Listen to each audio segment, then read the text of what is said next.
ठीक है ना। तो फूड तो डाइजेस्ट हो गया, लेकिन क्या सारे फूड या सारे न्यूट्रिएंट्स डाइजेस्ट होते हैं? बोलो भाई, क्या सारे फूड सारे न्यूट्रिएंट्स डाइजेस्ट होते हैं? यस या नो बोलता। कोई यस भी करने के लिए तैयार है? सबने नो कहा, बिल्कुल सही आंसर है। सारे फूड डाइजेस्ट, सारे न्यूट्रिएंट्स नहीं होते हैं। तो जो जो हम सब्सटेंस इनटेक करते हैं उनमें कौन कौन सा सब्सटेंस डाइजेस्ट नहीं होता है? तो वाटर नहीं होता है, इलेक्ट्रोलाइट्स नहीं होता है, विटामिन नहीं होता है। अब सोडियम क्लोराइड खाओगे तो क्या वो डाइजेस्ट होगा? और इलेक्ट्रोलाइट्स ऑब्लिक मिनरल्स, एक ही बात हुआ। ठीक है ना, तो ये डाइजेस्ट नहीं होते हैं। बाकी अगर हम मोनोमेरिक फॉर्म में फूड को लेते हैं, कौन से फॉर्म में? मोनोमेरिक फॉर्म में, monomeric form of form. Monomeric form का मतलब समझ रहे हो ना? अगर आप ग्लूकोज पियोगे तो क्या, ग्लूकोन डी पियोगे तो क्या आपको डाइजेस्ट करने की जरूरत है? क्या आप फ्रूट्स खा रहे हो जिसमें फ्रक्टोज है, तो उस फ्रक्टोज को डाइजेस्ट करने की जरूरत है? बोलो। बस अभी शुरू किया बेटा, ठीक है ना। तो मोनोमेरिक फॉर्म में डाइजेस्ट नहीं होता है, ठीक है ना।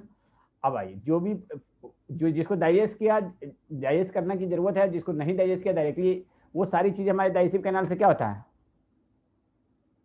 हाँ, मैं अभी बता रहा हूँ। वो सब डाइजेस्टिव कैनाल से क्या होता है? एब्जॉर्ब हो जाता है। वो सारे के सारे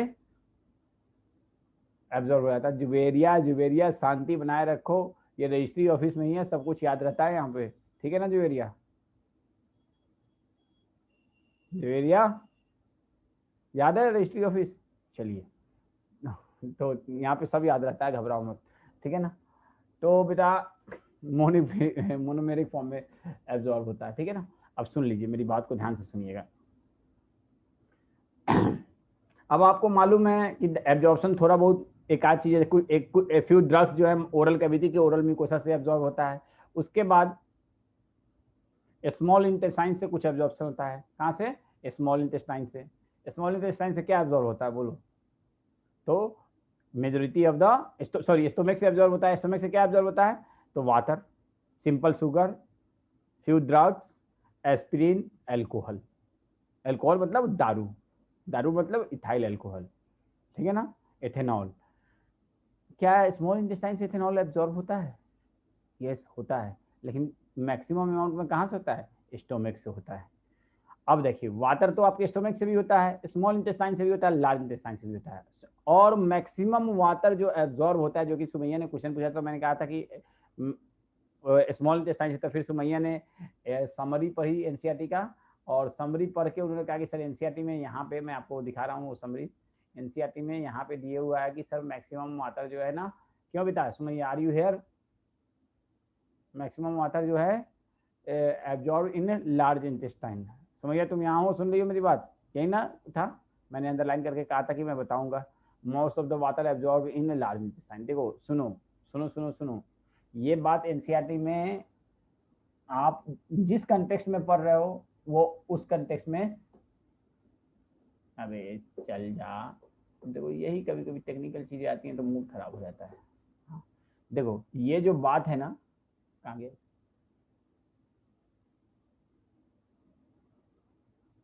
कहाँ था यार?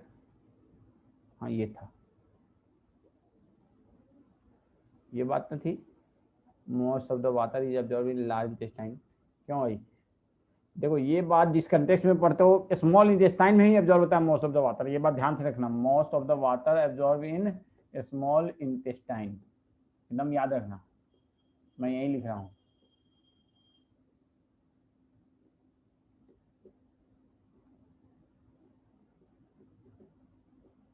अब ये चूंकि ये समरी है तो इसमें आधा अधूरा बात लिखता है। क्या लिखा है? Most of the water absorb in large. इसका मतलब ये है ना कि जब फूड लार्ज इंटेस्टाइन में पहुंचता है तो उसमें दूसरा कुछ ज्यादा एब्जॉर्ब नहीं होता, दूसरे न्यूट्रिएंट्स वगैरह ज्यादा नहीं होता है, सिर्फ वाटर ही मोस्टली एब्जॉर्ब होते हैं। तो ये लिखने में गलती हुई है, ये लिखने में गलती हुई है। वाटर मैक्सिमम कहाँ से एब्जॉर्ब होता है? स्मॉल। लेकिन आपके लार्ज इंटेस्टाइन में जब फूड पहुंचता है, अनडाइजेस्टेड फूड वाटर पहुंचता है, तो उसमें से सबसे ज्यादा क्या एब्जॉर्ब होता है? तो यहाँ लिखना चाहिए mostly water absorb in large intestine. तो ये थोड़ा सा लैंग्वेज में प्रॉब्लम आ गई है, तो इस बात को ध्यान रखना है। अब देखिए, अगर एनसीईआरटी की लाइन बाय लाइन लिख दे कि विच स्टेटमेंट इज करेक्ट, और उसमें रहे, ऐसा भी बनाया जा सकता है क्वेश्चन कि most of the water absorb in large intestine, तब आप यही लिखिएगा। लेकिन अगर रहे कि वाटर मैक्सिमली एब्जॉर्ब इन, मैं बता तो रहा हूं, मैं क्या कर रहा हूं, अगर यही लाइन है कि विच स्टेटमेंट इज करेक्ट और उसमें रहे most of the water absorb in large intestine, तो उस कंडीशन में आप क्या कहेंगे, most of the water absorb in large intestine. अगर है कि most of the water absorb in option में large intestine, most of the water absorb in small intestine, most of the water absorb in stomach, most of the water absorb in anal canal, तो उस condition में ये लिखेंगे। लेकिन रहे कि question इस तरह से है कि वाटर मैक्सिमली एब्जॉर्ब इन और उसमें रहे small intestine, large intestine, anal canal, stomach, तो उस कंडीशन में आप स्मॉल इंटेस्टाइन करेंगे। Are you getting my point? क्योंकि ये बात सारे जो टीचर पढ़ाते हैं ना उन सबको मालूम होता है, लेकिन चूंकि एनसीईआरटी में लिख दिया है इसलिए मैं क्रॉस वेरिफिकेशन कर रहा था। ठीक है, बात समझ में आया? तो इसीलिए एनसीईआरटी के सेंटेंस को भी ध्यान में रखना पड़ता है। समझ में आया मेरी बात? अगर समझ में आया कि नहीं, सब लोग बोलो वाई वाई लिख दो, अगर समझ में आ गया तो, नहीं समझ में आया तो कोई बात नहीं, मत समझो, ठीक है ना। चलो, तो ये ध्यान रखना है। चलिए, good. Most of the absorption in small intestine, even water maximally absorbed here.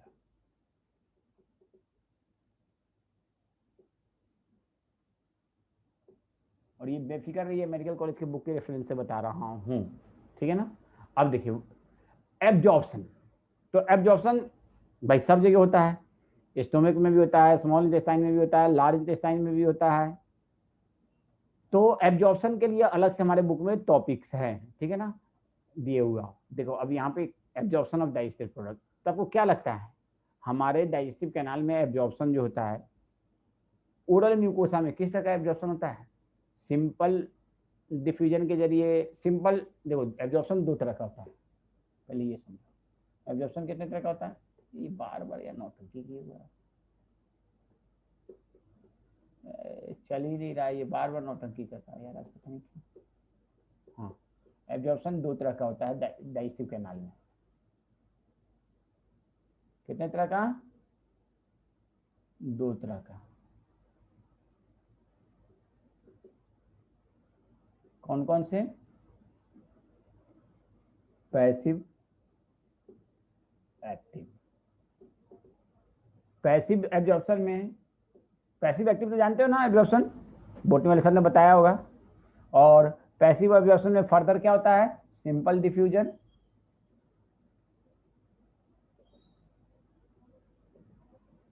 Facilitated diffusion.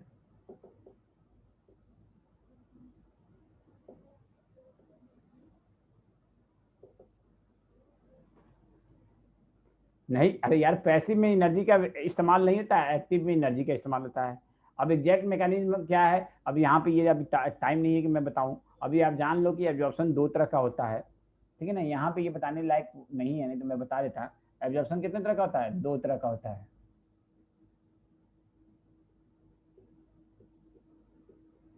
भाई डाइजेस्टिव कैनाल के अंदर, अब आपके ओरल म्यूकोसा में एब्जॉर्प्शन होता है कुछ ड्रग्स का, तो वो कैसे एब्जॉर्ब होता है? क्या उसमें कोई एनर्जी का इस्तेमाल होता है? नहीं, उसमें कोई एटीपी का इस्तेमाल नहीं होता, वो सिंपली डिफ्यूजन के जरिए, सिंपल डिफ्यूजन के जरिए वो एब्जॉर्ब हो जाता है। उसके बाद स्टोमक में एब्जॉर्प्शन होता है, स्मॉल इंटेस्टाइन में एब्जॉर्प्शन होता है, कुछ एब्जॉर्प्शन लार्ज इंटेस्टाइन में होता है।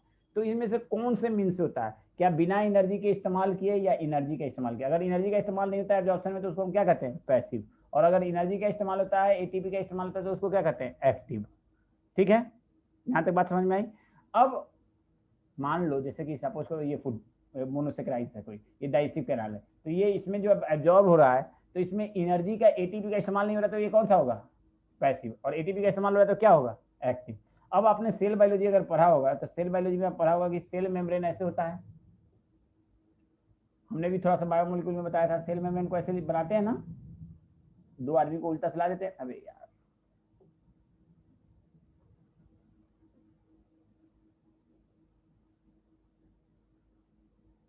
याद है ना? अरे हमने भी पढ़ाया था भाई, नहीं पढ़ाया था कि हम सेल मेम्ब्रेन को ऐसा क्यों बनाते हैं? नहीं बताया था बायोमोलिक्यूल में? फॉस्फोलिपिड का स्ट्रक्चर याद कीजिए। हाँ, अब देखो क्या होता है ना, ये ऐसे स्ट्रक्चर है। साथ साथ आपने पढ़ा होगा फ्लूइड मोज़ेक मॉडल, जो कि अभी किसी ने नाम लिखा है। तो यहाँ पे क्या होता है? प्रोटीन्स होते हैं। कुछ प्रोटीन्स कैसे बिहेव करते हैं? ट्रांसपोर्ट चैनल के जैसे। कुछ कैरियर प्रोटीन होते हैं, वो क्या करते हैं? इधर से कोई सब्सटेंस को ट्रैप करेगा, किसी सब्सटेंस को ट्रैप करेगा, और फिर ट्रैप करने के बाद ये उलझ जाएगा और वापस इधर भेज देगा, दूसरी तरफ कर देगा। इसको हम कहते हैं कैरियर प्रोटीन। तो फैसिलिटेटेड डिफ्यूजन में क्या होता है, एनर्जी का इस्तेमाल तो नहीं होता है, लेकिन कैरियर प्रोटीन का इस्तेमाल होता है। किसका इस्तेमाल होता है? Uses carrier protein. तो आपसे कोई पूछ दे कि डाइजेस्टिव कैनाल के जरिए जो एब्सॉर्प्शन होता है वो सिंपल डिफ्यूजन टाइप का होता है, फैसिलिटेटेड डिफ्यूजन होता है, या एक्टिव बाई एक्टिव मीन्स होता है, तो क्या कहोगे आंसर? क्या कहोगे?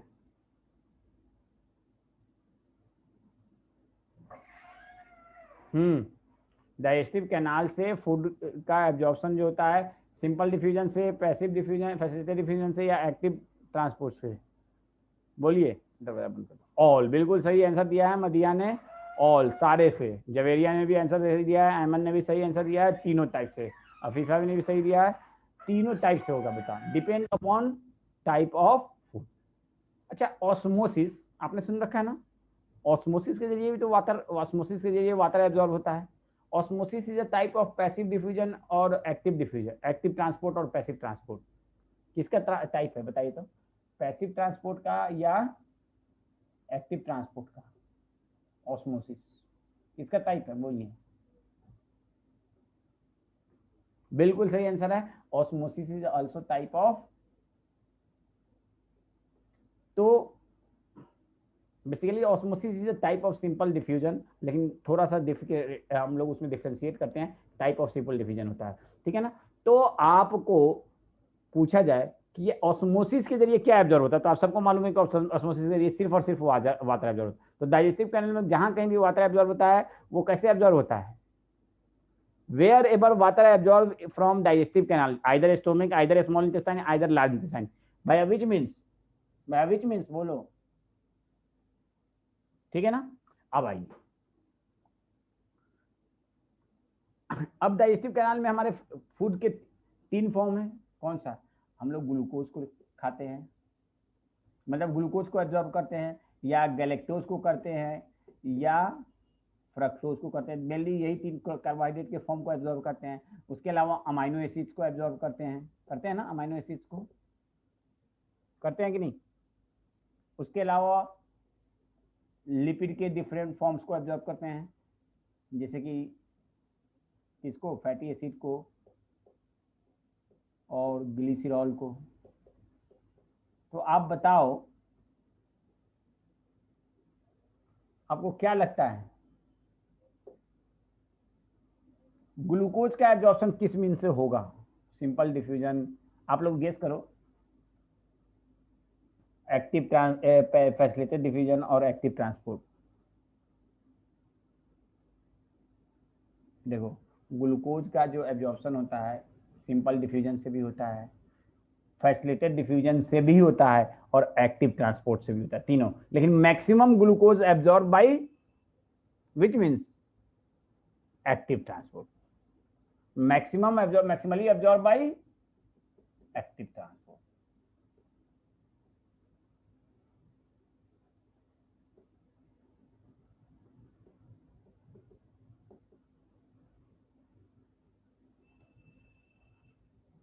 मोस्ट रैपिडली जो कार्बोहाइड्रेट का फॉर्म है जो कि एब्जॉर्ब होता है वो है galactose, most rapidly absorb, and by active means rapidly absorb, इसके बारे में एनसीईआरटी में नहीं दिया है, and by active means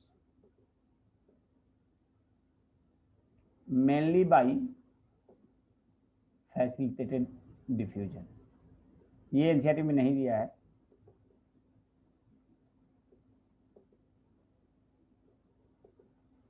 amino acid का भी एब्जॉर्प्शन कैसे? तो सिंपल डिफ्यूजन से, फैसिलिटेटेड डिफ्यूजन से, और एक्टिव ट्रांसपोर्ट से।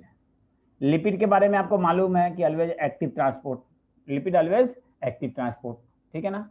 तो अमाइनो एसिड भी तीनों मीन्स से, समझ में आ गया बात? इसके अलावा ग्लूकोज के एब्जॉर्प्शन के लिए और अमाइनो एसिड के एब्जॉर्प्शन के लिए कौन से सब्सटेंस की जरूरत होती है? तो सोडियम आयन की। अगर डाइजेस्टिव कैनाल में सोडियम आयन की कमी हो जाए तो ग्लूकोज और सोडियम आयन के अमाइनो एसिड की कमी होती है। आपने सुना होगा जब डायरिया हो जाता है, जब किसी को डायरिया हो जाता है तो ORS का घोल लेते हैं ना, ओरल रिहाइड्रेटिंग सॉल्यूशन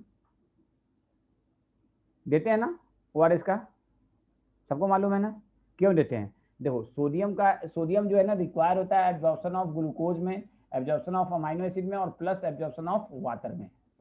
तो अब जब किसी को डायरिया हो जाता है ना तो उसके अंदर में सोडियम की भी कमी होती है, तो ORS के घोल में क्या होता है, सोडियम क्लोराइड होता है। तो सोडियम हम लोग बाहर से देते हैं, तो जब सोडियम सफिशियंट क्वांटिटी में हमारे डाइजेस्टिव कैनाल में रहता है ना, तो ये ग्लूकोज के एब्जॉर्प्शन में भी हेल्प करता है, वाटर के एब्जॉर्प्शन में भी और अमाइनो एसिड के भी। समझ में आया बात? क्यों लेते हैं हम लोग सोडियम क्लोराइड, क्यों लेते हैं? बेसिकली ORS का घोल क्या है, चीनी और नमक का पानी में घोल है। चीनी और नमक का पानी में एक क्वांटिटी, फिक्स क्वांटिटी होता है, WHO का फॉर्मूला होता है, वर्ल्ड हेल्थ ऑर्गेनाइजेशन का, उसी का घोल है। तो समझ में आया?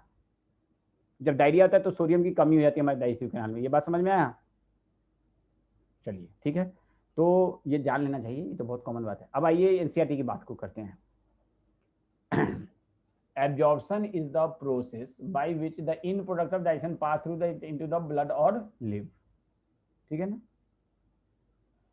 It is carried out by passive, active, हमने क्या किया? Absorption is carried out by passive, active or facilitated transport mechanism.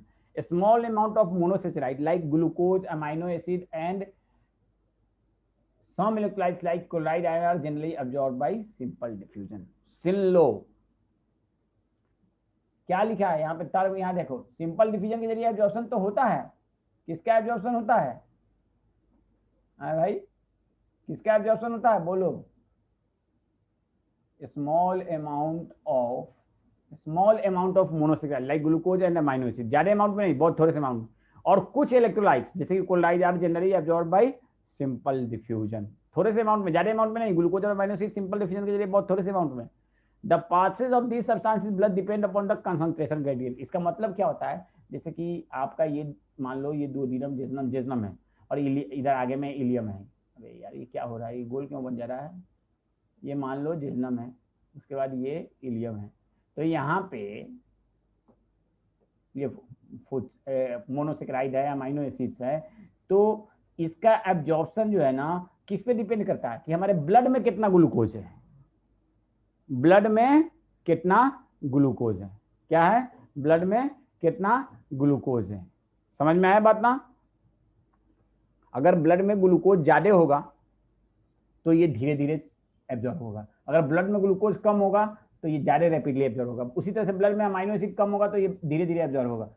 यही बात लिखा है, the passage of these substances into blood depend upon the concentration gradient। किस पे? कंसंट्रेशन ग्रेडियंट पे। कौन से सब्सटेंसेस का? यही ग्लूकोज का, अमाइनो एसिड्स का, सोडियम का, किस पे डिपेंडेंट होता है? कंसंट्रेशन ग्रेडियंट पे। किसके कंसंट्रेशन ग्रेडियंट पे? समझ में आ गया ना बात? ग्लूकोज, अमाइनो एसिड, इन सबके कंसंट्रेशन ग्रेडियंट पे।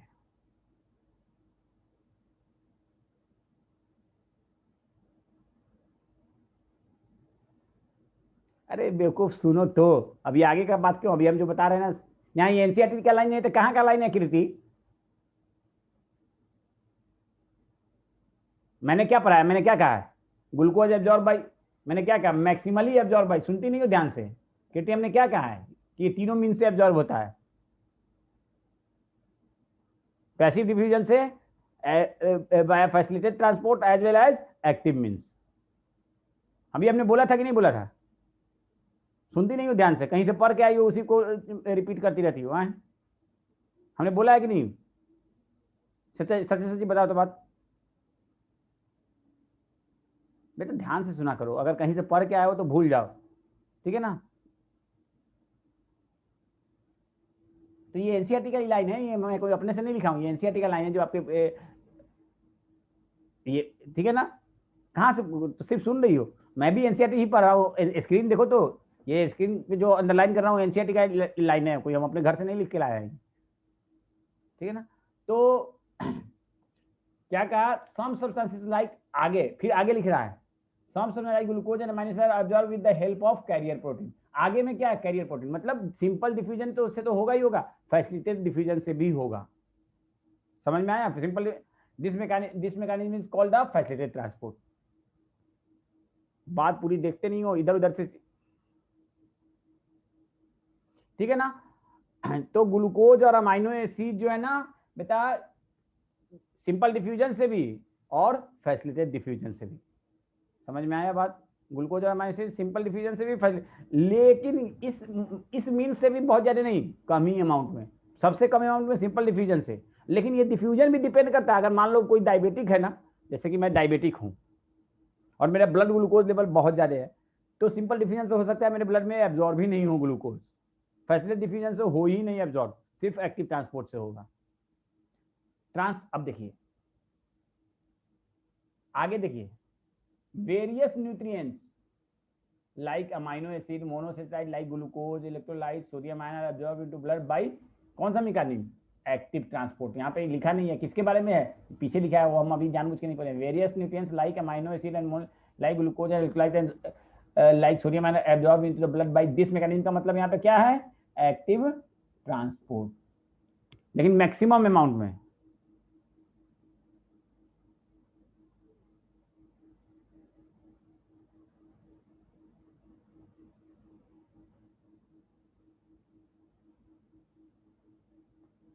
मैक्सिमम अमाउंट में किससे? अमाइनो एसिड से, मोनोसेचराइड से,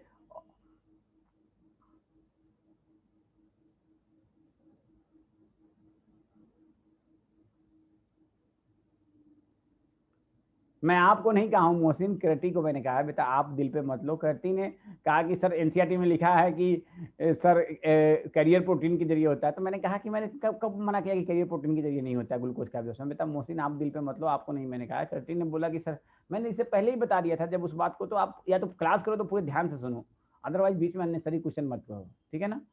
ठीक है ना?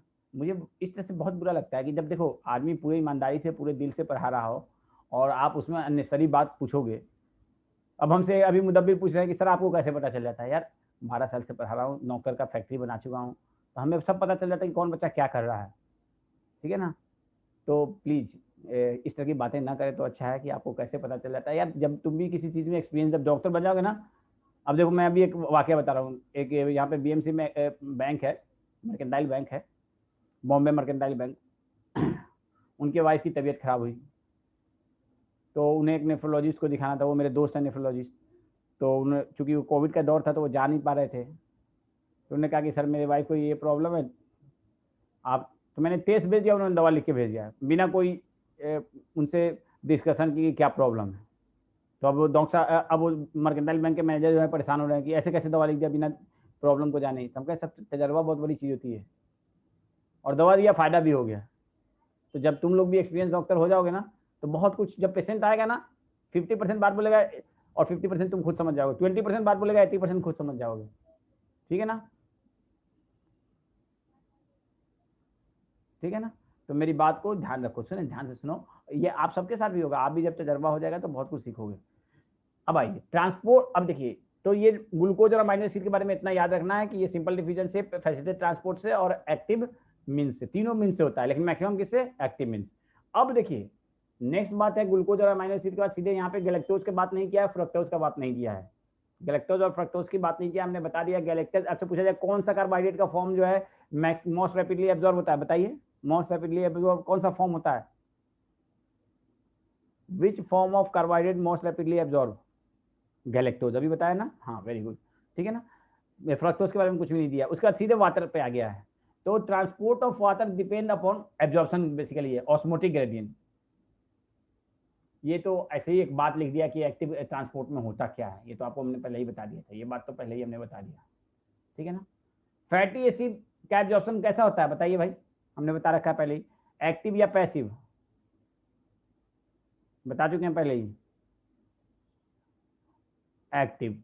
नहीं नहीं नहीं, फैटी एसिड का एब्जॉर्प्शन ऑलवेज एक्टिव, ग्लिसरॉल का भी एक्टिव, ठीक है ना?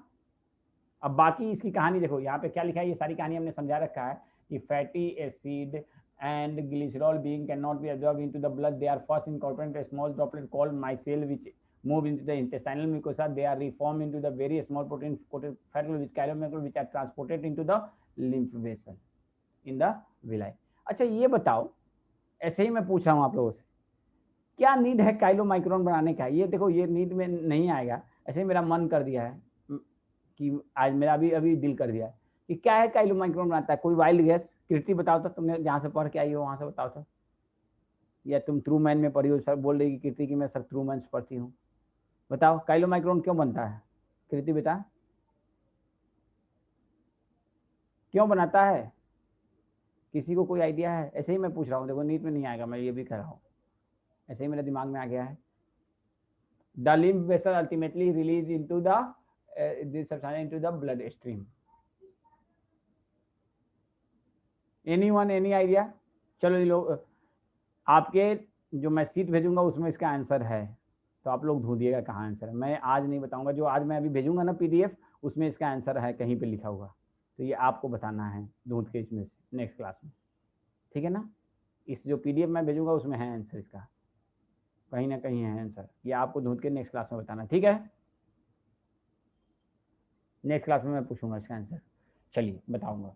Absorption of substances takes place in different part of animal canal, like ये सब बातें आपको maximum option occur in small. अच्छा, आपसे यहाँ पे देखो एनसीईआरटी में एक बात बड़ा घुमा के लिखा है, आपसे पूछ दिया जाए कि maximum absorption occur, maximum substance absorb in which part of small intestine, तो आप क्या कहोगे? Maximum absorption occur in small intestine, आप सबको मालूम है, तो आप और किस पार्ट में? इलियम में। क्यों? इलियम सबसे लंबा है। मार के मुसाहिब मैं तुम्हारा भूत भगा दूंगा, दुओडिनम लिख रहा है। अरे स्मॉल इंटेस्टाइन के किस पार्ट में मैक्सिमम एब्जॉर्प्शन होगा? तो ये लिख रहा है दुओडिनम। मुसाहिब, हाँ ठीक है ना। अब आपसे मैं पूछूं maximum nutrients absorb in which part of small intestine, देखो यहाँ पे सीधे मैक्सिमम एब्जॉर्प्शन की बात लिखा है, ये नहीं लिखा कि कौन सा सामान, न्यूट्रिएंट्स की बात नहीं कहा है। अब देखो कई बार जो होता है ना, नीट में थोड़ा बहुत आपके लेवल को चेक करने के लिए थोड़ा सा अदर देन एनसीईआरटी दे देता है। अगर ये रहे कि मैक्सिमम, अब देखो जैसे पहले एम्स में एग्जाम होता था, एम्स का एग्जाम होता था अलग से, तो उसमें इस तरह कुछ नहीं था। एक होता कि maximum absorption occur in small intestine, और दूसरा होता कि maximum absorption occur in ileum part of small intestine, और मैक्सिमम एब्जॉर्प्शन ऑफ न्यूट्रिएंट्स। मेरे क्वेश्चन को समझो, मैक्स एक होता कि क्वेश्चन होता है कि maximum absorption occur in ileum of small intestine, max पहला लाइन ये होता है। दूसरा लाइन होता है maximum absorption occur in jejunum part of small intestine with respect to nutrients. देखो तो बात ये है कि न्यूट्रिएंट्स अगर खाली लिखा रहे, यहाँ पर रहे कि maximum occur in small intestine, small intestine में इलियम में, आप सबको मालूम, लेकिन अगर रहा है कि nutrients maximally absorb in which part of small intestine, तो न्यूट्रिएंट्स, सुन लो, nutrients maximally absorb in, nutrients maximally absorb in jejunum, यहीं पे मैं लिख दे रहा हूँ, न्यूट्रिएंट्स मैक्सिमली एब्जॉर्ब इन, खाली न्यूट्रिएंट्स की बात हो तब, लेकिन न्यूट्रिएंट्स मैक्सिमली एब्जॉर्ब इन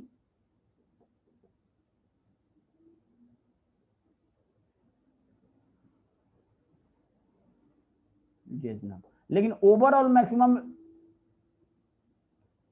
एब्जॉर्प्शन कहाँ होगा? इलियम में। लेकिन न्यूट्रिएंट्स मैक्सिमली कहाँ पे एब्जॉर्ब होगा?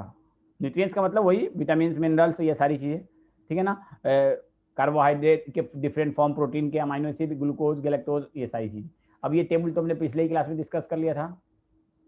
The absorb substance finally reach the tissue which utilize them by the, हाँ असिमिलेशन का पहले ही हमने फर्स्ट क्लास में ही शायद बताया था, what is the meaning of assimilation, assimilation के बारे में बताया था कि नहीं बताया था, याद है ना, कि the absorb substances finally reach tissue which utilize them for their activity, this process is called assimilation, बताया था ना, याद है ना असिमिलेशन। तो अब फिर मैं असिमिलेशन के बारे में नहीं बताऊंगा, ठीक है। अब देखिए एक चीज यहाँ पे मैं आपको अदर देन एनसीईआरटी दे रहा हूँ, ये इसमें से क्या क्या बात याद रखना है।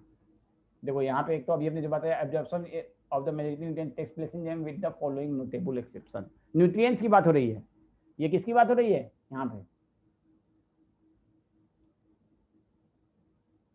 न्यूट्रिएंट्स की। अब देखो आपसे ये डायरेक्टली क्वेश्चन आता है कि आयरन कहाँ पे अब्जॉर्ब होता है मेनली, आपके स्मॉल इंटेस्टाइन के किस पार्ट में आयरन मेनली अब्जॉर्ब होता है? बोलो, स्क्रीन पे दिख रहा है, आयरन स्मॉल इंटेस्टाइन के किस पार्ट में एब्जॉर्ब होता है? हाँ दूध। विटामिन B12 कहाँ पे होता है, ये भी क्वेश्चन खूब आता है। विटामिन B12 कहाँ पे होता है, बाइल सॉल्ट्स के बारे में पता नहीं आता, लेकिन विटामिन B12 पे अक्सर आ जाता है कि विटामिन B12 मेनली कहाँ एब्जॉर्ब होता है, टर्मिनल इलियम में। इलियम में याद कर लो, खाली इलियम भी चल जाएगा।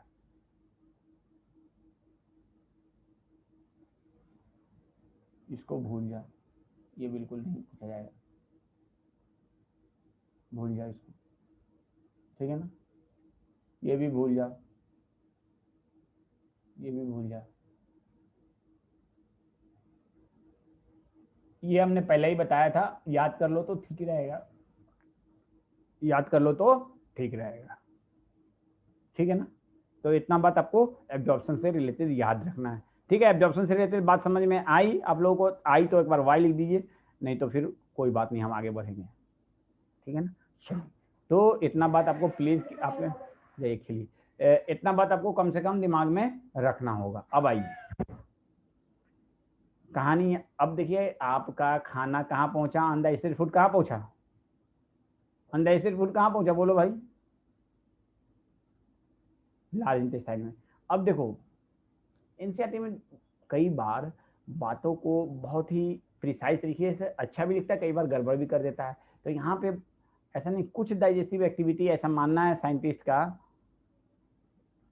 एलआई का मतलब, एलआई का मतलब क्या होता है ना अनमयूर, उजैर खान, एलआई का मतलब क्या होता है, तुम लोग लिखे हो एलआई,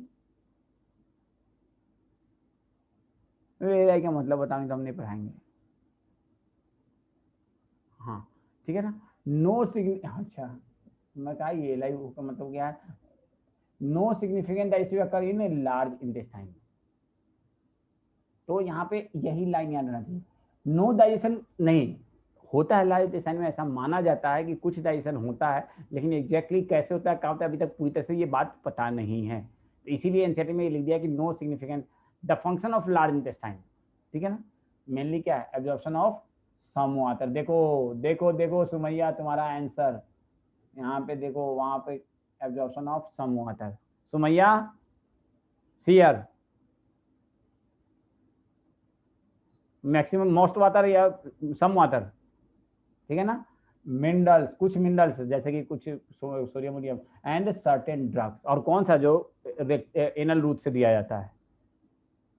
तो कई बार समरी में इधर से उधर हो जाता है, जैसे एनिमल किंगडम में न्यू बैच में आपको बताएंगे कि बहुत सारी चीजें एनिमल किंगडम में समरी में गड़बड़ दे दिया है। तो absorption of some water, mineral and certain drug, आप सबको मालूम है। सेक्रेशन ऑफ म्यूकस, देखो म्यूकस का सेक्रेशन कहाँ होता है, डाइजेस्टिव कैनाल के किस पोर्शन में नहीं होता है, कौन से पोर्शन में डाइजेस्टिव कैनाल के म्यूकस का सेक्रेशन होता है, तो ऑलमोस्ट सब जगह होता है, इसोफेगस में भी होता है, स्टमक में होता है, स्मॉल इंटेस्टाइन में, लार्ज इंटेस्टाइन में।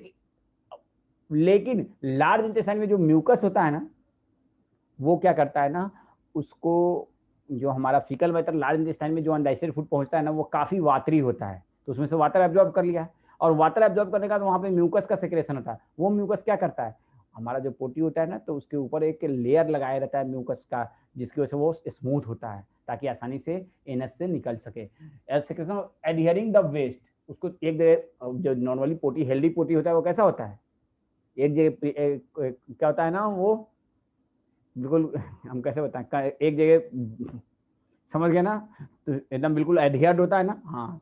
अभी सॉलिड नहीं, सेमी सॉलिड, सॉलिड नहीं कहो, सॉलिड होगा तो जान निकल जाएगी, कॉन्स्टिपेशन में तो सॉलिड होता है तो जान निकल जाए, ठीक है ना। हेल्दी पोटी समझ गए ना कैसा होता है, हाँ यू ऑल नो, ठीक है ना। तो यहाँ पे देखो secretion which help in adhering the waste particle together and lubricating in for easy passage, तो दो काम है। हाँ पोटी के बारे में अगर नहीं समझे नासिर तो फिर क्या समझे, ठीक है ना। जरूर सुबह सुबह शाम 24 घंटे में एक बार ना हो तो फिर जान निकल जाए, या तो जान निकल जाए या नान निकल जाए, ठीक है ना। तो क्या काम होता है म्यूकस का, क्या काम होता है, पोटी को एक जगह जमा, पोटी को एडहियर करना और स्मूथ पैसेज। तो आपसे पूछ दिया जाए कि लार्ज इंटेस्टाइन में म्यूकस का सेक्रेशन क्यों होता है, लार्ज इंटेस्टाइन को क्या लार्ज इंटेस्टाइन के ऊपर एक लेयर बनाने के लिए, लार्ज इंटेस्टाइन के अंदर एक लेयर बनाने के लिए नहीं, स्टोमक में लेयर बनाने के लिए, स्मॉल इंटेस्टाइन में लेयर बनाने के लिए। लेकिन लार्ज इंटेस्टाइन में पोटी को एक जगह जमा करना, एक जगह जमा करना भाई, उसको एक दूसरे से चिपकाना, और साथ साथ आसानी से एनस से बाहर निकालना। देखो दोनों बात है, secretion with the help in adhering the waste particle together and lubricating for an easy passage, है ना, ठीक है ना। अब आ जाओ नेक्स्ट, मछली वाला फीसेज नहीं है, ये बात ध्यान रखना। The undigested unabsorbed substance called faeces inter into the caecum of large intestine through ileocaecal valve. Ileocaecal valve याद है ना, which prevent the backflow of fecal matter।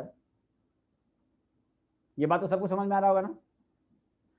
It is temporarily stored in rectum. अब देखो हमारा पोटी जो है, आपको diagram तो याद ही होगा ना, ये भाई इलियम है, इलियम के बाद वो हमारे समझ आपको डायग्राम याद होगा, ये बताने की जरूरत है ना, याद है ना।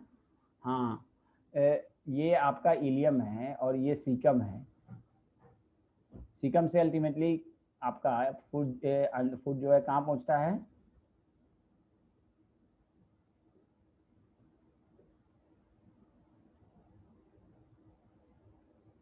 अरे ये क्या हो रहा है, ये क्या हो रहा है, कभी सर्किल बन जा रहा है, कभी कुछ बन जा रहा है।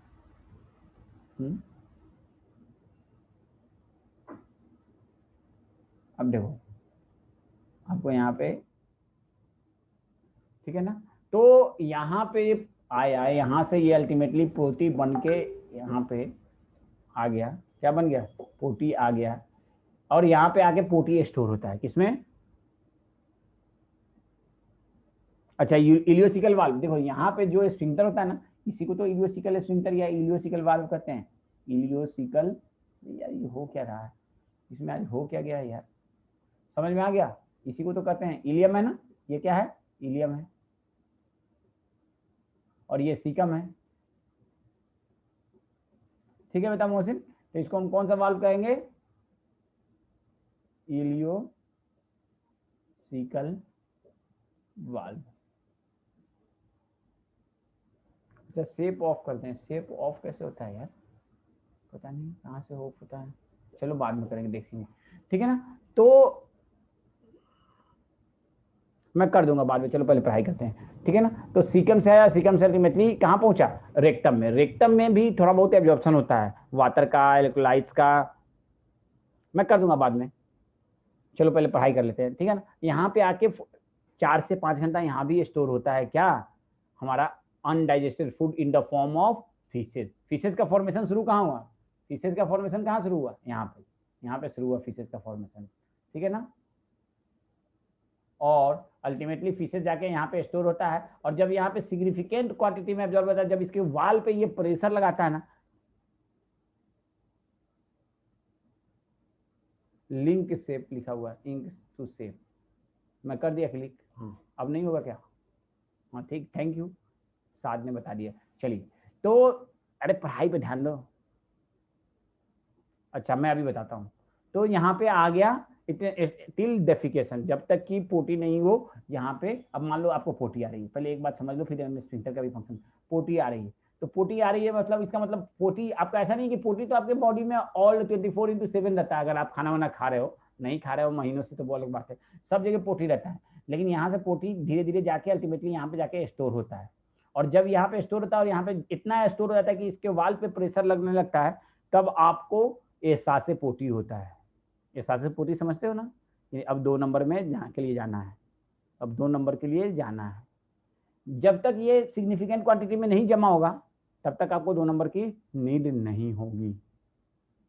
मतलब इसके वाल पे जब तक प्रेशर नहीं लगेगा रेक्टम के, अब कैसे उसके बारे में भी हम डिस्कस करेंगे। तो ये बात सबको समझ में आया, ये बात सबको समझ में आया। अब बेटा किसी ने हमसे पूछा कि सर स्फिंक्टर कैसे वर्क करता है। I think I have told you the work of sphincter, बताया है स्फिंक्टर का वर्क, स्फिंक्टर कैसे वर्क करता है, नहीं आई थिंक मैंने बताया था, चलो मैं अभी बताता हूँ। ये देखो, ये मेरे उंगली को देखो तुम लोग, यह है उंगली में ये गोल बनाया हमने, ये देखो दिख रहा है मेरा उंगली, चलो मैं तुम लोगों को बताता हूँ।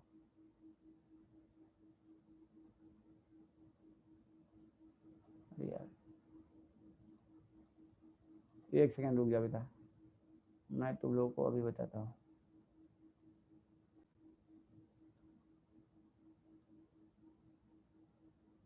ए यार एक मिनट को पॉज शेयरिंग, अब मैं तुम लोग को दिख रहा हूँ, मैं दिख रहा हूँ, मैं खुद नहीं दिख रहा हूँ। हाँ बोलो भाई, मैं स्क्रीन पे पूरा दिख रहा हूँ? अरे यार मुझे नहीं समझ में आ रहा कि मैं अपने आप को दिख रहा हूँ कि नहीं।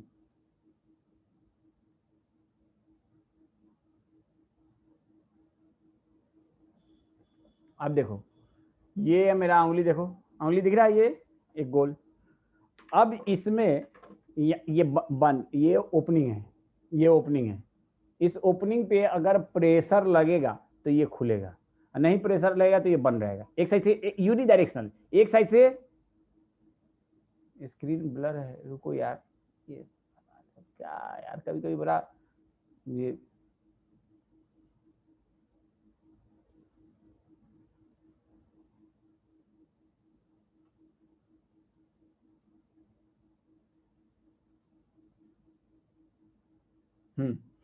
ये चलो, ये स्क्रीन ब्लर, ये जो है उंगली को देखो, इस पे प्रेशर लगेगा तो ये एक साइड से प्रेशर लगेगा तो ये खुल जाएगा, और फिर जैसे ही इसको हटा देंगे ये बंद हो जाएगा, ऑफ हो जाएगा, ठीक है ना, बंद हो जाएगा। लेकिन अगर दूसरे डायरेक्शन से प्रेशर लगेगा तो नहीं खुलेगा। तो sphincter is a opening which open only by unidirectional pressure, not by directional. Football, football जानते हो, फुटबॉल में हवा डलवाया है कभी?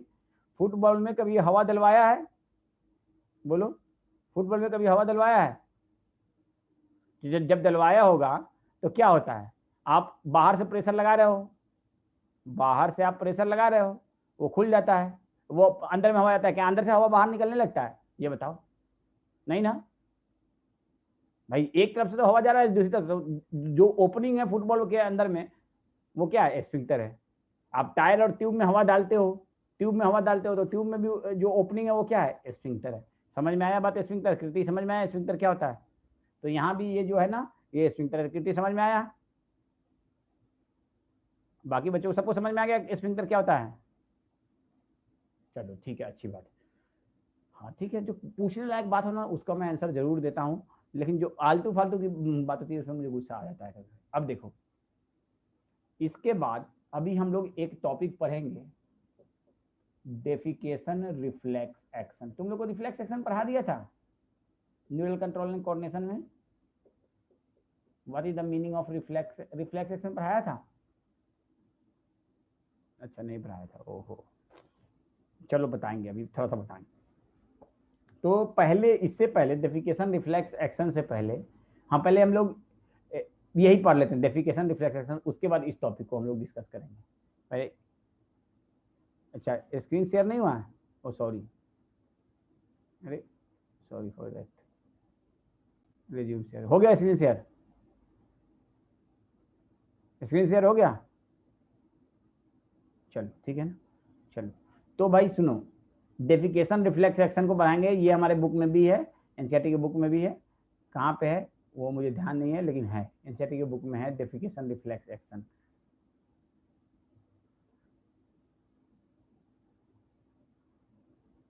चलो मैं बता रहा हूँ क्या होता है, देखो ये हो गया आपका रेक्टम,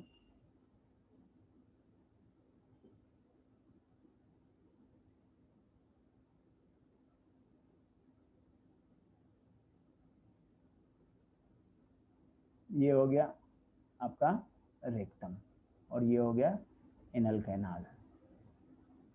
ये क्या चीज है? रेक्टम। और ये क्या चीज है? Anal canal. अब इसमें क्या है? ये है पोटी। अब पोटी यहाँ पे सिग्निफिकेंट क्वांटिटी में जमा हो गया, पोटी क्या हो गया? सिग्निफिकेंट क्वांटिटी में यहाँ पे जमा हो गया, तो इसके वाल पे प्रेशर लगने लगेगा, वाल पे प्रेशर लगने लगेगा, लगेगा कि नहीं लगेगा भाई? इसके वाल पे प्रेशर लगेगा कि नहीं लगेगा? जब सिग्निफिकेंट क्वांटिटी में, वाई लिख दो अगर लगेगा तो, नहीं लगेगा तो मत लिखो, ठीक है ना। जैसे ही इसके वाल पे प्रेशर लगता है, यहाँ से मैसेज जाता है कहाँ पे? यहाँ से सेंसरी नर्व के जरिए मैसेज जाता है कहाँ पे? आपको क्या लगता है कहाँ जाता होगा मैसेज?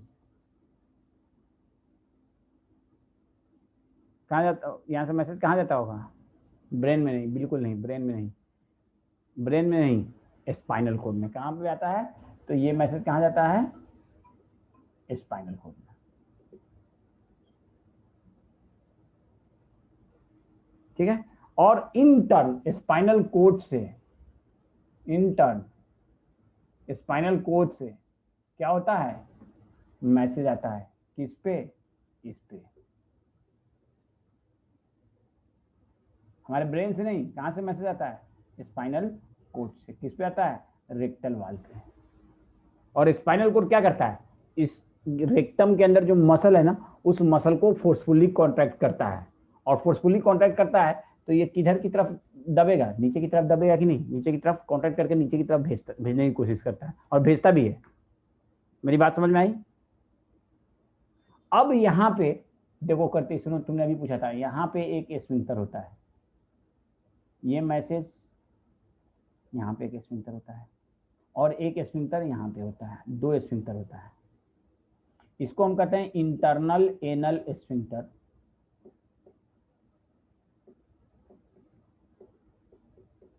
और इसको कहते हैं एक्सटर्नल एनल स्फिंक्टर।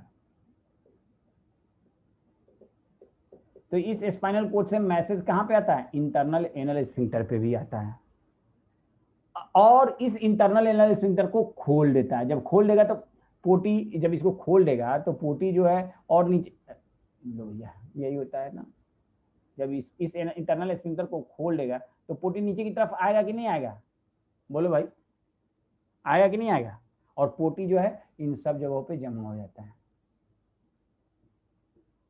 इन सब जगहों पे जमा हो जाता है। और जमा ही क्या होता है, नीचे आने की कोशिश करना लगता है, बिल्कुल आ भी, समझ लो कि आ ही गया है, थैंक्स टू गॉड, कि यहाँ पे जो ये स्फिंक्टर है ना, ये ऐसे नहीं खुलता है। कौन सा, ये जो स्फिंक्टर है ना, ये ऐसे नहीं खुलता है, ये ऐसे नहीं खुलता है, मतलब समझो वो बाहर आ चुका है, बस ये स्फिंक्टर जो है आपके कपड़ा को बचाए रहता है, अदरवाइज आपका कपड़ा गंदा हो सकता है कभी भी, क्योंकि इस स्फिंक्टर को कौन कंट्रोल करता है, हमारा कंसस सेंटर ऑफ ब्रेन।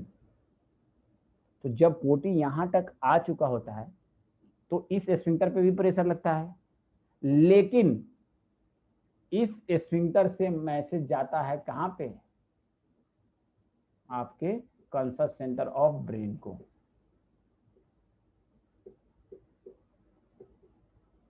और इंटर्न कंसस सेंटर ऑफ ब्रेन जो है ना, जब प्रॉपर लोकेशन पे जाता है तो इसको कमांड दे देता है, किसको कमांड देता है, इसको कमांड देता है कि तुम खुल जाओ। तो प्रॉपर लोकेशन मालूम है ना कहाँ है, आपका रूम का ड्राइंग रूम या बेडरूम, तो समझ गया ना, प्रॉपर लोकेशन। तो ये पूरा कहलाता है डेफिकेशन रिफ्लेक्स एक्शन। अब देखो एक छोटे बच्चे में क्या होता है ना, इस कंसस सेंटर ऑफ ब्रेन को इस बात का ट्रेनिंग नहीं होता है। जब एक बच्चा न्यूली बॉर्न होता है up to 6 month 1 year 1.5 years तक, तो कहीं पुटी कर देता है ना, इसलिए तो उसको डायपर पहनाया जाता है। तो क्योंकि उनके कंसस सेंटर को ये मालूम ही नहीं होता कि इसको रोकना है। जब उसको माँ ट्रेनिंग देती है दांत दत के, तो उसको इस बात का एहसास होता है क्या, कि हाँ पोटी रोकना है, ठीक है ना। फिर तो इसीलिए छोटा बच्चा कहीं भी कर देता है सुसु और पोटी, समझ में आया ना। तो ये बताओ आपका पोटी यहाँ से यहाँ तक ये कंससली आया या अनकंससली, यहाँ से लेके यहाँ तक, रेक्टम से लेके anal canal up to anus तक, कंससली या अनकंससली। तो इसीलिए इसको कहते हैं रिफ्लेक्स एक्शन। कौन सा reflex action, defecation reflex action. क्योंकि सारा काम पोटी का, ये थोड़ी है कि बाथरूम में जाते हो आप और आप अपने पेट को खूब हाथ से दबाते हो तब वो रेक्टम में जाता है, और रेक्टम से फिर पीछे हाथ को दबाते हो और वो फिर एनस से निकलता है, ऐसा थोड़ी होता है। वो तो जाते हो बस 1 सेकंड के अंदर, बस इसको कमांड देना है, किसको कमांड देना है, इसको कमांड देना है। मामला सुसु का भी ऑलमोस्ट यही मैकेनिज्म है, ठीक है ना। तो this is called as defecation reflexation. हाँ, ओल्ड एज के पीपल में ये जो कंसस सेंटर ऑफ ब्रेन होता है ना, एक क्वेश्चन पूछने पूछा है, साध ने पूछा है, तो बिल्कुल कंसस सेंटर ऑफ ब्रेन जो है ना, उनका काम करना, अबे एक रास्ता क्यों होता है, अलग अलग होता है, ठीक है ना, ठीक है ना। तुम्हारे पास एक है क्या, मैं कह रहा हूँ मैकेनिज्म यही होता है, रास्ता एक क्यों होता है, तुम्हारा सुसु और पोती एक रास्ते से होता है, साध पूछ रहा है बेवकूफ, ठीक है ना। तो ये कंसंट्रेशन ब्रेन काम करना बंद कर देता है, ठीक है ना। बुढ़ापे में लोगों को ऑलमोस्ट वो बचपना आ जाता है, ठीक है ना। चलिए आइए, तो ये बात समझ में आ गया। अब आइए ये बात भी आपकी एनसीईआरटी की बुक में है, मुझे एग्जैक्टली ध्यान नहीं आ रहा है कहाँ पे है। हाँ ये तो है। तो the digested food waste solidified into coherent faeces in rectum initiate a neural reflex. Neural reflex इसी को कहते हैं। न्यूरल रिफ्लेक्स का मतलब जो समझ गए ना, नर्व के जरिए ये रिफ्लेक्स, ये पूरा जो है ना, ये है न्यूरल रिफ्लेक्स, ये पूरा है न्यूरल रिफ्लेक्स, ये पूरा क्या है न्यूरल रिफ्लेक्स। समझ में आया? न्यूरल रिफ्लेक्स का मतलब नर्वस सिस्टम का इन्वॉल्वमेंट होता है, इसको डेफिकेशन रिफ्लेक्स एक्शन कहते हैं। एनसीईआरटी में टर्मिनोलॉजी इस्तेमाल नहीं किया है। कॉजिंग अर्ज और डिजायर फॉर इट्स रिमूवल। भाई जब वहां पे पहुंचा एक्सटर्नल तो अर्ज हुआ ना, डिजायर हुआ ना। जब एक्सटर्नल इनर स्फिंक्टर पे पहुंचा पोटी, तो आपको डिजायर हुआ कि नहीं, यहाँ जाना है, बुलावा आया है, अब जाना है। समझ में आया ना? कहाँ? तो 2 नंबर में, ठीक है ना। The egestion of faeces into the outside through the anal opening is a voluntary process and is correct by, देखो अब the egestion of faeces to outside through the anal opening, यहाँ पे बात को समझो। आपसे कहा जाए कि पोटी को बाहर निकालना, ये वॉलंटरी प्रोसेस है या इनवॉलंटरी है? तो ये वॉलंटरी प्रोसेस है, क्योंकि अब जब तक हम एक्सटर्नल एनल स्फिंक्टर को कमान नहीं देंगे, जब तक वो निकलेगा नहीं बाहर। अब कोई कहेगा कि सर डायरिया में तो अपने आप होता रहता है, तो डायरिया में इतना स्ट्रॉन्ग फोर्सफुल कॉन्ट्रैक्शन होता है कि एक्सटर्नल एनल स्फिंक्टर उसको बंद नहीं कर पाता है। जब कोई प्रेशर इतना तेज हो लग जाए ना, तो वो क्या होता है, एक्सटर्नल एनल स्फिंक्टर काम नहीं करता है। तो the egestion of the outside through anal opening, देखो यहाँ पे लिखा है anal opening is a voluntary and carried out by a mass peristaltic movement. Mass peristaltic movement का मतलब क्या हुआ, बहुत सारा जब फूड, बहुत सारा जब भी डाइजेस्टिव कैनाल, बहुत सारा मटेरियल एक साथ जब बाहर निकले ना, या एक साथ जब एक जगह से दूसरी जगह जाए ना, जैसे पोटी कहते हैं तो एक साथ बहुत सारा माल निकलता है ना, तो इसीलिए उसको कहते हैं मास पेरिस्टाल्सिस। समझ में आया बात? समझ में आया कि नहीं आया मास पेरिस्टाल्सिस? अबे रिस्पॉन्स देने में इतना क्यों टाइम लगाते हो? तो वाई लिखने में खाली ये सर लिखने की जरूरत ही नहीं, वाई खाली लिख दो बस, ठीक है। अब आ जाओ देखो आपको क्या लगता है, आपके डाइजेस्टिव कैनाल में मारेंगे ना जर रहमान, स्फिंक्टर काम करता है लेकिन पेरिस्टाल्टिक मूवमेंट बहुत तेज रहता है। अभी वही बात तो बताया ना, तो उसकी वजह से वो स्फिंक्टर पे आप किसी चीज को, आप कितना भी जोर से अंदर से दरवाजा बंद कर लो, अगर कोई बाहर से दरवाजा बहुत आपसे ज्यादा ताकत से धक्का मारेगा तो खुल जाएगा कि नहीं खुल जाएगा? तो हम जितना जोर से फोर्सफुली बंद कर सकते हैं उससे ज्यादा तेज से वहां से ऊपर से प्रेशर बनता है, तो अपने आप खुल जाता है। इसीलिए लूज मोशन में स्फिंक्टर काम तो करता है, लेकिन समझे ना, बाकी समझ गए, होशियार है, ठीक है। चलिए अब आइए ये बताइए गैस्ट्रो इंटेस्टाइनल ट्रैक्ट जीआईटी के अंदर जो फूड है, तो उस फूड को का डाइजेशन, उसका एब्जॉर्प्शन, और digestion, absorption, muscle, sphincter always made by muscle. Nasir पूछ रहे हैं आपके डाइजेस्टिव का नाम काम बोन आ जाएगा यार। नासिर ने पूछा सर स्फिंक्टर बोन का बना होता है या मसल का? बेटा sphincter is always made up of muscle. Bone का बना होगा तो कैसे खुल जाएगा यार? कॉन्ट्रेक्शन रिलैक्सेशन होता है ना, ये देखो ये हमारे हाथ को देखो, ये मसल है, कॉन्ट्रैक्ट हो गया तो छोटा हो गया, जब रिलैक्स हो गया तो बड़ा हो गया। अरे ऐसे ऐसे तुम लोग भी कुछ नहीं पूछते हो ना। अब देखो जीआईटी गैस्ट्रोइंटेस्टाइनल ट्रैक्ट के अंदर oesophagus, stomach, small intestine, large intestine, इन सब के अंदर फूड आता है, उस फूड का डाइजेशन होता है, उस फूड का से एब्जॉर्प्शन होता है, और जो अनडाइजेस्टेड फूड है वो बाहर निकाला जाता है।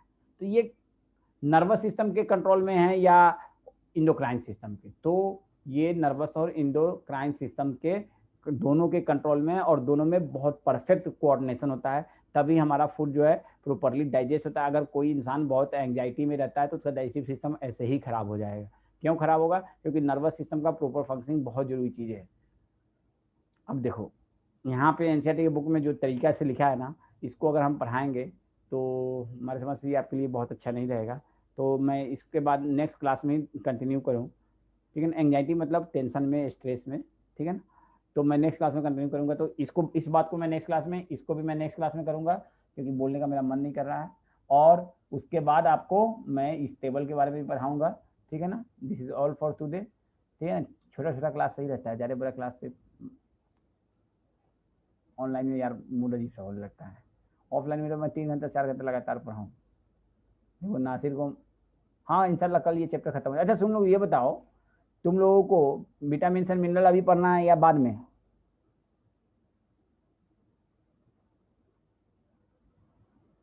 चलो बाद में पढ़ना, अभी वो तुम्हारे सिलेबस में नहीं, हाँ वो बाद में पढ़ना, ठीक है ना। चलो